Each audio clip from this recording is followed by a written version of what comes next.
Кыргызстандык мушкер Мунарбек Сейитбек уулу Париждеги Олимпиаданын финалына чыкты. Жарым финалда ал абдан күчтүү атандашы, азыр Болгариянын жереги астында ат салышып жаткан кубалык Хавьер Ибанес менен беттешти. Хавьер Европанын учурдагы чемпиону, өспүрүмдөр арасындагы Олимпиаданын алтын медалисти. Мунарбек Сейитбек уулу 3 раундду тең өтө жайбаракат ойноп, системалуу түрдө атаандашын джеб апперкот менен согуп упай топтоду.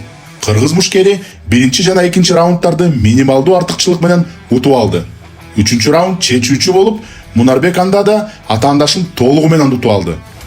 Жыйынтыгында калыстар 4-1 эсебинде жеңишти кыргызстандыкка беришти. Мунарбек Сейитбек уулу Олимпиада оюндарынын финалына чыгып, 11 августка караган түнү Азиянын жана дүйнөнүн учурдагы чемпиону өзбекстандык мушкер Абдумалик Холоков менен беттешет.